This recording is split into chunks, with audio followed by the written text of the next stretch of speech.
이 아침 우리에게 주시는 하나님의 말씀 이사야서 46장입니다.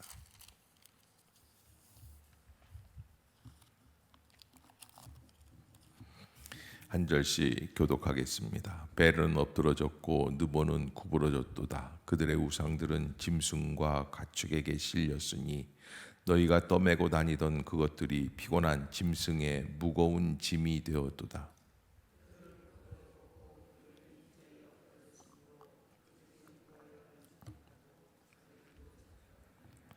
야곱의 집이여 이스라엘 집에 남은 모든 자여 내게 들을지어다.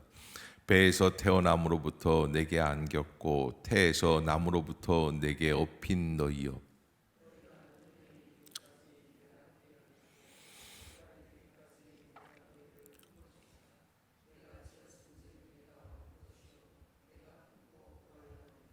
너희가 나를 누구에게 비기며 누구와 짝하며 누구와 비교하여 서로 같다 하겠느냐.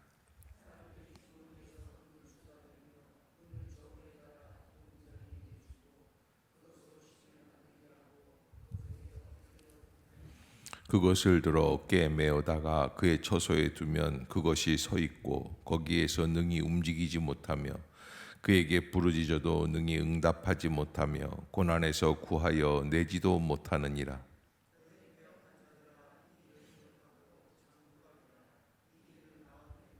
너희는 옛적 일을 기억하라. 나는 하나님이라 나 외에 다른 이가 없느니라. 나는 하나님이라 나 같은 이가 없느니라.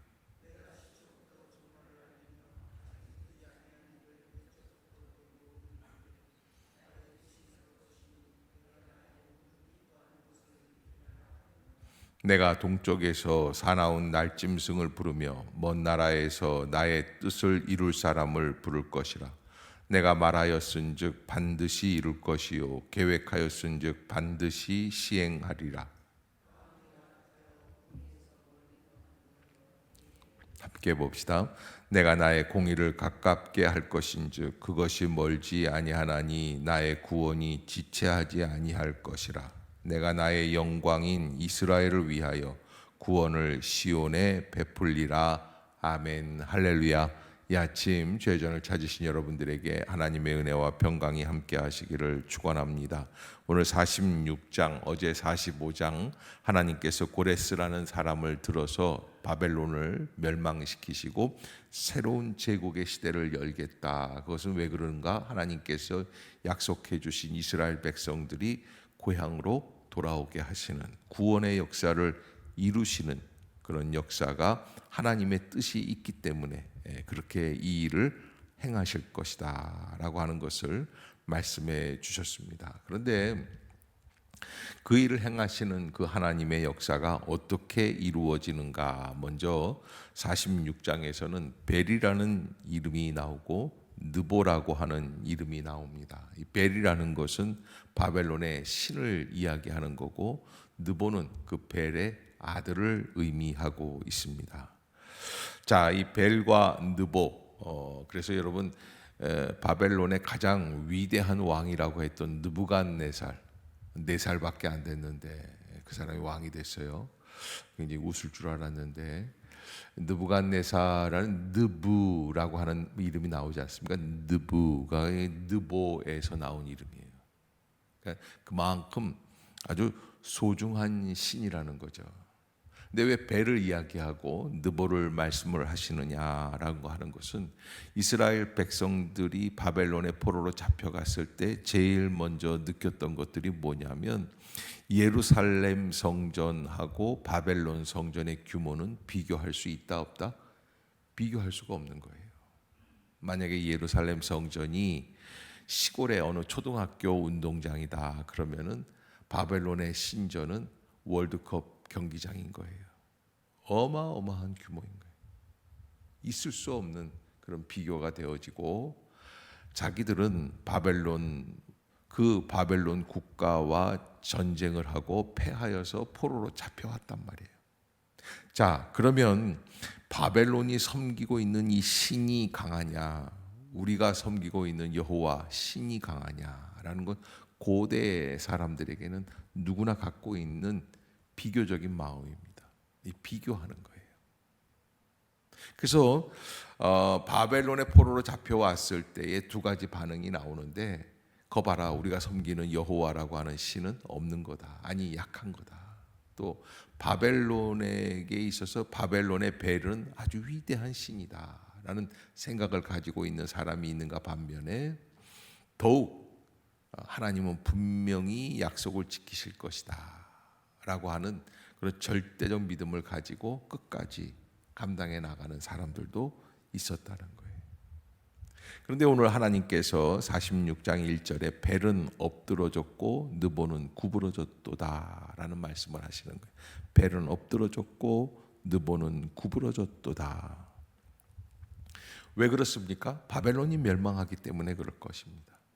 그러니까 바벨론이 멸망하는 것은 어떤 면에서는 영적인 면으로 보았을 때 우상을 숭배하는 사람들의 마음을 함락시키시는, 멸망시키시는, 멸절시키시는 하나님의 속성 때문에 바벨론이 멸망하게 될 것이다 라고 하는 거예요. 그래서 우리가 하나님 앞에서 무엇을 의지하고 살아가느냐, 시대는 바뀌었지만 우리도 여전히 세상적인 개념, 세상적인 부요함을 추구하고 살아가고 있을지 몰라요. 그래서 우리가 하나님을 믿는다고 하는데 정말 하나님 그분만을 믿고 있는가, 아니면 하나님이 주고 있는 번영과 풍요로움에 취해 있는가라는 것을 한번 짚어보면서 하나님의 역사를 믿는다라는 것은 어려운 일이 됐든지 좋은 일이 됐든지, 어제도 말씀하셨지 않았습니까? 빛도 짓고 어두움도 짓는 분 아닙니까? 어떤 일이든지 하나님이 함께 하신다는 믿음을 가지고 나는 걸어가고 있는가, 이것을 한번 되짚어 봐야지 되는 거예요. 이 벨이라는 또 느보라고 하는 신은 다 구부러지고 엎드러진다. 왜냐하면 이런 신들은 생명이 없어요. 하나님이 그렇게 말씀해 주시는 거예요. 그들의 우상들은 짐승과 가축에게 실렸다. 너희가 떠매고 다니던 것들이 피곤한 짐승의 무거운 짐이 되었도다. 그래서 당시에는 고대 거대한 우상들을 만들어 놓고 이 우상들을 자기 집 앞으로 갖다 놓기도 하고 전쟁터 한복판에 갖다 놓기도 하고, 우상과 더불어서 움직이는, 그걸 이렇게 갖고 다니는 걸 포터블이라고 그러지 않습니까? 이 포터블 우상들도 있었던 것 같아요. 그러면 큰 우상을 만들어 놓으면은 아마 마차가 한 10대, 100대 이렇게 동원이 돼서 싣고 다니겠죠. 그런 것처럼 그렇게 피곤하게 그냥 짐승들을 힘들게 하는 그런 우상들밖에는 안 된다.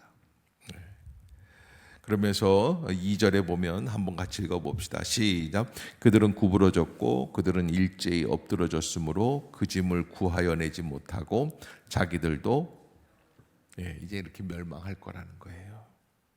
벨, 느보 다 멸망할 것이다. 여러분, 바벨론의 포로로 잡혀와서 이스라엘 사람들이 바라본 바벨론의 신전이나 바벨론의 제사라든지 바벨론의 신상이라든지 이런 건 어마어마합니다. 그들의 마음에 충분히 갈등을 주기에 충분합니다. 그런데 하나님께서는 이사야 선지자를 통해서 너희가 보고 있는 그 거대한 우상들은 다 어떻게 될 것이다? 엎드러지고 구부러질 것이다. 멸망당하게 될 것이다. 그래서 우리가 어떤 곳을 향해서 나가야 하는가? 오직 여호와 하나님만을 바라보고 나가라라는 것이 이제 하나님의 말씀인데, 3절 4절에 하나님께서는 우리를 왜 어떻게 인도해 주시느냐, 여기 보면은 3절을 한번 읽어봅시다. 시작. 야곱의 집이여 이스라엘 집에 남은 모든 자여 내게 들을지어다. 배에서 태어남으로부터 내게 안겼고 태에서 남으로부터 내게 업힌 너희여. 그러니까 여러분, 하나님께서 지으시고 하나님께서 키워주시는 그 역사, 그래서 하나님이 항상 업고 다니시고 인도하고 계시는, 그래서 그 하나님의 인도 섭리는 언제까지 이르느냐. 4절에 보면 너희가 노년에 이르기까지 내가 그리하겠고 백발이 되기까지 내가 너희를 품을 것이다. 왜? 내가 지었은즉 내가 업을 것이고 내가 품고 구하여 내리라. 여러분, 이 말씀은 굉장히 중요한 말씀이에요. 하나님의 속성이라고 할 수도 있어요. 내가 지었은즉 내가 업을 것이고, 여러분, 하나님은 책임지시는 하나님, 아멘. 무책임한 하나님이 아니시라는 거예요. 그러니까 아무리 멸망하는 것 같지만, 아무리 고난 당하는 것 같지만, 절망의 끝 자락으로 내려가는 것 같지만, 하나님을 간절히 바라보고 있으면 하나님 마침내 어떤 길로 인도해 주세요? 책임지시는 길로 인도해 주세요. 그래서 화가 변하여 복이 되는 거예요. 어려움이 변하여 즐거움이 되는 거예요. 그것이 하나님의 역사예요. 그래서 우리가 실수 안 하고 사는 사람들은 없잖아요. 다 실수하잖아요. 근데 실수할 때마다 하나님을 바라보라는 거예요. 그럼 다르다는 거예요. 그래서 5절에 보면 너희가 나를 누구에게 비기며 누구와 짝하며 누구와 비교하여 서로 같다 하겠느냐. 이스라엘 백성들이 바벨론에 잡혀와 가지고 다른 신들과 또 특별히 벨과 느보와 어떻게 했다는 거예요? 비교했다는 거예요. 왜 그렇습니까? 6절에 보면 사람들이 주머니에서 금을 쏟아내며 은을 저울에 달아 도금장이에게 주고 그것으로 신을 만들게 하고 그것에게 엎드려 경배하며, 여러분, 이 금, 은 이런 것들이 그 우상 숭배의 속성이라는 거예요. 그럼에도 불구하고 그 금, 은 이런 것들은 인간이 보고 있는 생명은 없다는 거예요. 그것 7절에 보면 그것을 들어 어깨에 메어다가 그의 처소에 두면 그것이 서 있고 거기에서 능히 움직이지 못하며 그에게 부르짖어도 능히 응답하지 못하며 고난에서 구하여 내지도 못하느니라. 그것이 물질적 번영과 축복을 숭상하는 사람들이 행하는 어리석은 우상 숭배라는 거죠. 그래서 8절을 한번 봅시다. 8절 시작. 너희 패역한 자들아 이 일을 기억하고 장부가 되라. 이 일을 마음에 두라. 아멘. 다시 한번 시작. 너희 패역한 자들아 이 일을 기억하고 장부가 되라. 이 일을 마음에 두라. 아멘. 히트 오샤슈 그러는데 이샤슈 그러면 남자라는 대장부라는 뜻을 이야기하는데, 이건 무슨 이야기냐면 성차별하는 것이 아니라 용맹스러운 장사와 같이 행하라라는 거예요. 아멘. 어떻게 하는 것입니까? 하나님을 믿고 의지하고 담대하게 나아가서 싸워서 맞서라는 거예요. 망설이지 말고 여호와 편에 서라는 말씀이에요. 그것이 우리가 감당해야 할 길이다라고 하는 것이죠. 그러면서 9절에 너희는 옛적 일을 기억하라. 나는 하나님이라. 나 외에 다른 이가 없느니라. 나는 하나님이라. 나 같은 이가 없느니라. 여기서 이제 옛적 일을 기억하라라고 하는 이 말씀 속에는 어떤 게 들어가 있냐면 출애굽 사건, 홍해를 건넌 사건, 가나안을 정복한 사건, 뭐 이런 말씀들이 있는 거죠.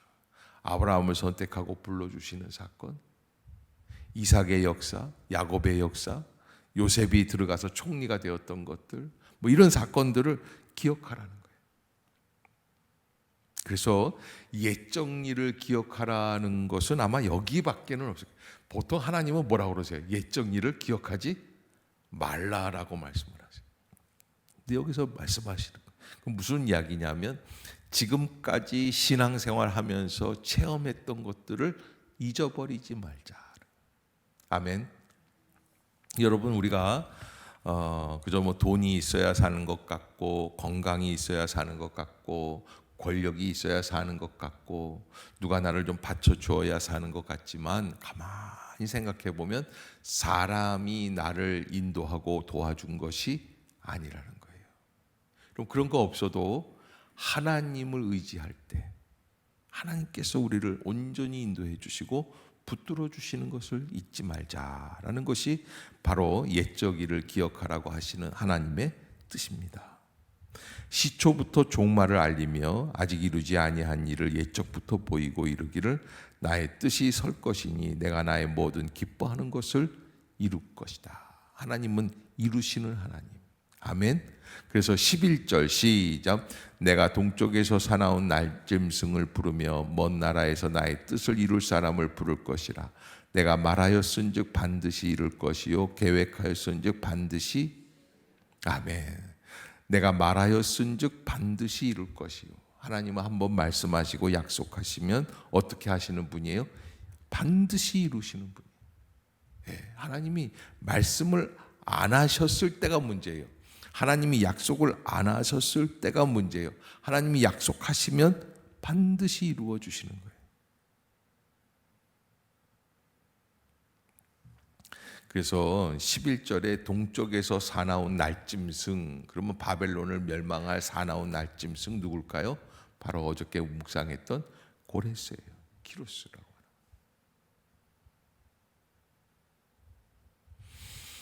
그래서 말하였은즉 반드시 이루고 계획하였은즉 반드시 시행하리라.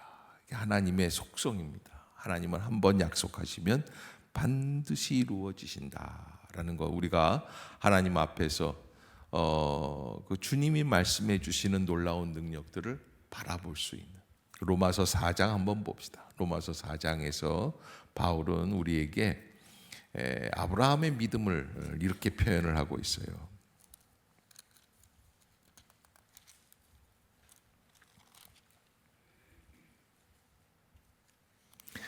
17절 한번 볼까요? 17절 하나님께서 아브라함에게 말씀해 주시는 거예요. 기록된 바 내가 너를 많은 민족의 조상으로 세웠다 하신 것 같으니 그가 믿은 바 하나님은 무슨 자를 살리시는?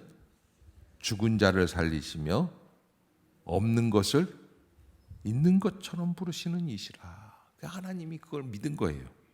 하나님께서 주시는 그 속성을 믿은 거예요.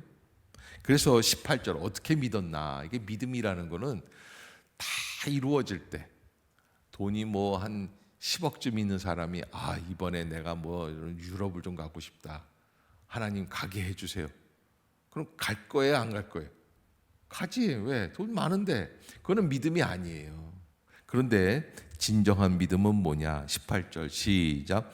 아브라함이 바랄 수 없는 중에 바라고 믿었으니 이는 내 후손이 이같으리라 하신 말씀대로 많은 민족의 조상이 되게 하려 하심이라. 아멘.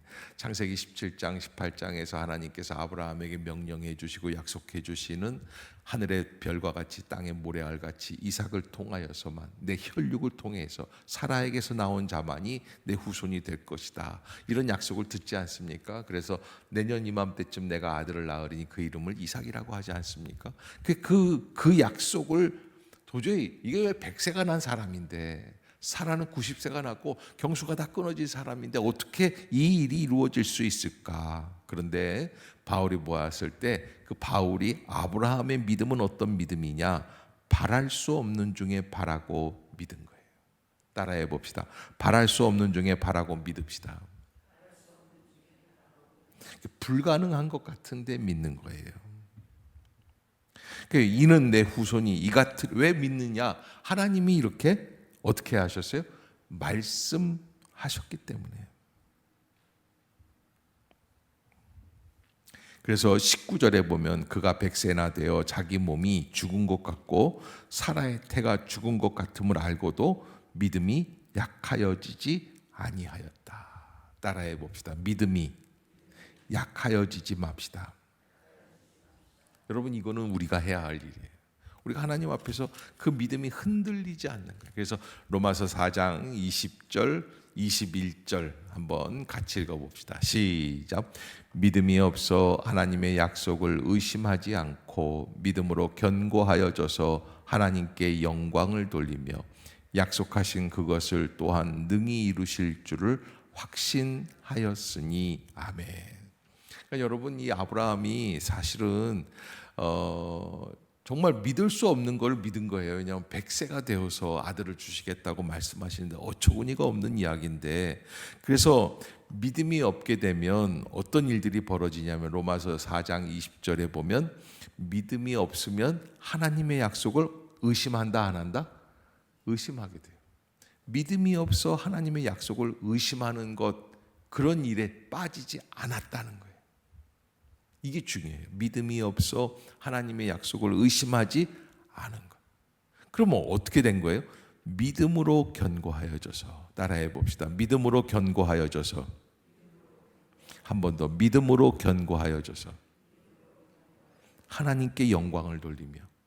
우리가 하나님 앞에 영광을 돌릴 수 있는 길이 뭐예요? 믿어드리는 거예요.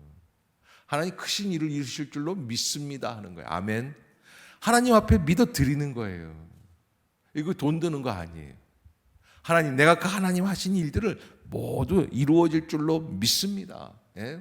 우리 교회를 온전히 부흥케 해주실 줄로 믿습니다. 이 민족을 새롭게 세워주실 줄로 믿습니다. 우리 가정을, 우리 자녀들을 온전히 아름답게 세워주실 줄로 믿습니다 하는 그 하나님께서 하신 일들을 내가 믿어드리는 거예요. 왜? 그거 외에는 방법이 없어요.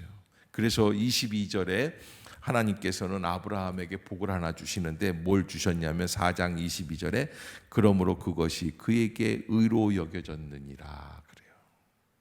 그러므로 그것이 그에게 의로 이게 뭐예요? 믿음으로 의로워지는 법칙이에요.